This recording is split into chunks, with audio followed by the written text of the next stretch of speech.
Let's start with the non-alignment summit that was recently held. President Correa did attend that summit, but he did not come to the United Nations General Assembly in New York. Why did he miss out on this event? And does it just show the priorities where they lie with Ecuador at the moment? No, I think it just shows a very busy schedule. President Correa usually comes to the General Assembly of the UN. He was here last year and he's been here several times. This year's a tough year. Well, at first it's the last year of his presidential mandate. We have elections next year in February, so he will be president until May, and he's not going to run in February, so he's not going to be president after May 2017. So he's obviously very much at home at the moment, traveling as little as possible in order to try and I suppose do as much as he can in his last year in government. And we've also had a tough year, a very tough year. All sorts of things have hit us. An earthquake in April 2016 this year, which caused the death of over 670 people, and is also going to be economically very costly. Probably 3.5% of our GDP for reconstruction. It's $3.5 billion. Our GDP is around $100 billion. You mentioned the earthquake, made national, international headlines. How is Ecuador doing? How is it recovering? We know that China did play a role in helping in the recovery and rescue effort. Bring us up to date on where the country stands right now post-earthquake. Well, it was obviously a terrible tragedy. The president, and I was accompanying him, was in Rome at the time visiting the Pope. Obviously, 7 p.m. Ecuadorian time, 2 a.m. Roman time, we got on a flight, came back straight to the earthquake area. We were still wearing our suits, and we were walking down the streets of a really disaster zone. It was a harrowing experience. But very, very quickly, I think Ecuador dealt with it institutionally in terms of state response very well. I mean, the UN certainly has recognized that it might even become a kind of a model of quick response for developing countries. And I think the last 10 years of investing heavily in having a functioning state, hospitals, ambulances, a fire brigade, decent armed forces with logistical hardware, certainly helped a lot in order for our response to be quick, to be swift, and to be efficient. Now, in terms of the international community's response, it was spectacular. I think it wouldn't have been as efficient if the state hadn't been, a key stakeholder in kind of coordinating all this response. But certainly our neighbors, and this is a tribute to Latin American integration, which has been a long, hard-fought battle, and we saw in the earthquake that the first countries to arrive, pretty much 50% of total aid received, both material and then human talent, rescue workers who came and saved a lot of lives. But 50% of all that aid was from our immediate neighbors in South America and Latin America. That wouldn't have happened 20 years ago. Now, as for China, Chinese aid was very, very important. We've been very grateful publicly and privately with the Chinese government. They sent 5 huge airplanes full of aid, lots of tents, which have proved crucial in establishing these shelters for over 20,000 people. I mean, a total of 30,000 people were left homeless after the earthquake, but a number of people have been housed, paid for by the government, but have been housed by families, host families that receive people, which is kind of the best scenario, because to live in a tent, however good the tent is never as good as living with a family. But 20,000 people haven't been received by families, and in this sense, Chinese tents, Chinese aid, food, hardware, also rescue workers, all that's been very much appreciated, and tribute to the great relations that Ecuador now has with China. Staying on the international stage, someone who's been making a lot of headlines lately has been WikiLeaks founder Julian Assange, now in his 4th year at the Ecuadorian embassy in London. How much longer can he be there? How much longer will he stay there? Do you think all of what he's doing will have an effect on your elections next year? Well, how much longer can he be there? I mean, For Julian Assange, this must be a harrowing experience. I know the embassy well. I know the conditions in which he lives in. We've obviously tried to make it as comfortable as we can.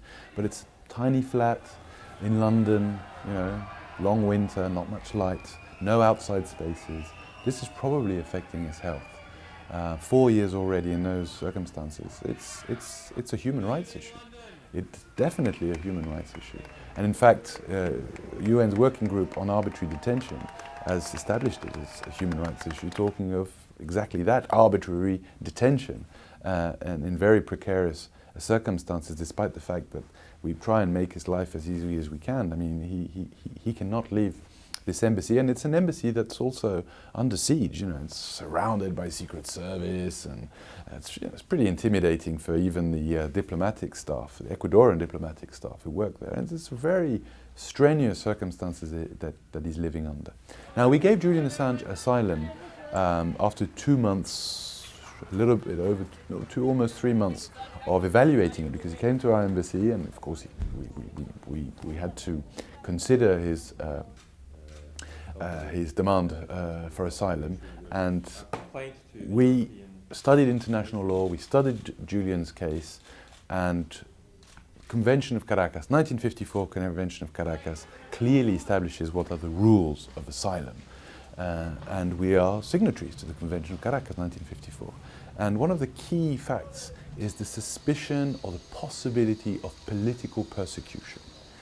And the Ecuadorian state decided that there was a significant risk that Mr. Assange was being politically persecuted, a significant risk.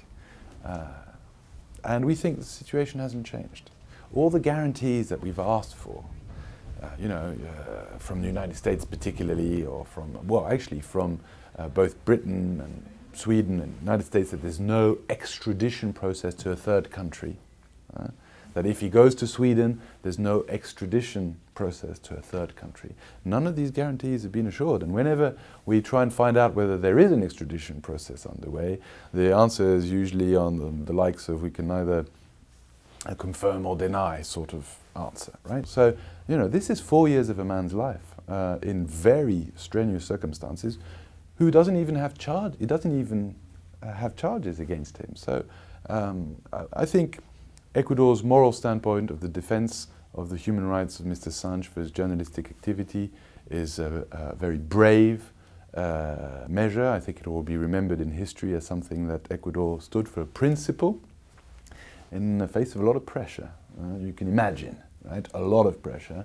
And I think if there was a way for him to get to Ecuador, now that these possibilities have become available, if there was a way for him to go there, Ecuador would welcome him. Well, that's the whole purpose of granting him the asylum.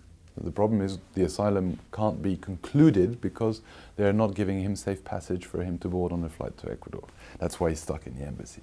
But of course, the asylum is an asylum in Ecuadorian territory, in this case the embassy, but for him to be able to visit our beautiful country. I want to ask you about some of the other countries that Ecuador is looking to partner with that some may not realize. You're working with Iran, for example, those in the Russian region. Talk about some of these partnerships and what do you have to offer to one another? Well, we're working with absolutely everybody. The thing is, in Latin America, until a few years ago, the only country you could really work with was the United States. Or, the only country some of our elites were willing to work with was the United States. And there's a long legacy of Latin America being perceived as the backyard, in the United States, and you only really had hemispheric relations, and then a little bit with Europe, but we didn't even have close relations with China. I mean, it's this government that established close relations with China, very close economic partnership with a lot of Chinese investment. We've got a lot of Chinese investment in Ecuador on all sorts of projects, hydroelectric dams, energy, oil, and other projects. And of course, with Russia, with Europe, with the United States, of course, also. We still export about 35% of our exports go to the United States. It used to be more like 80, but it's still 35% of our exports to the United States. And that's great. I mean, we want good relations with everybody. We have good relations in our neighborhood, very good relations with our neighbor, regardless whether they're left wing, right wing, center. We get on, I think, very well with everybody. We're very ecumenical in our foreign policy, but we want the right to have relations with everybody. The problem arises that some countries you suddenly decide to have relations with and it's forbidden. Iran you mentioned now. We established relations with Iran, and of course there were UN sanctions against Iran, so that slowed the process down for a number of years. And now that the sanctions are over, we've just had a visit from the foreign minister, Javad Zarif, to Quito, and we hope to do lots of trade and have close relations. We want close relations with everybody. We just had actually a presidential meeting between President Correa and President Rouhani in Venezuela. But again, these kinds of things are portrayed as, look, Ecuador's having bilateral with Iran, when European countries have bilateral meetings with Iran all the time. We just want to be treated like a sovereign nation. There shouldn't be first class, second class, third class nations. We should all have the same rights, and we should all interact with each other. Is that why people are migrating to your country? You have a lot of foreign expats moving to Ecuador, people wanting to be there, a lot of diaspora coming back. Sure, I think, Ecuador's moved from being a country that used to well, we were a major exporter. I mean, unfortunately, that's the word, of migrants. For many years, we had hundreds of thousands of people leaving, particularly after the 1999 huge banking crisis. A lot of people left the country. And we used to literally have economic migrants leaving the country all the time. That tendency is stopped. In fact, there's a reverse phenomenon taking place. There are a number of Ecuadorian migrants who left 10, 20 years ago who are coming back to their homeland. And we've also got, a lot of people coming to our country because Ecuador is a nice place, but also because we have very progressive human mobility policies. So we have virtually no visas. We believe in the right to migrate. We believe that there's a huge paradox between this kind of neoliberal system that promotes the free passage and the free flow of capital and the free flow of goods and merchandises, but not the free flow of people. There's something that doesn't make sense there, when the free flow of people should be the most important type of flow, the exchange of people, of cultures, of human beings interacting with each other. Minister Long, thank you so much for your time. We appreciate your time on America's Now. Oh, thank you very much.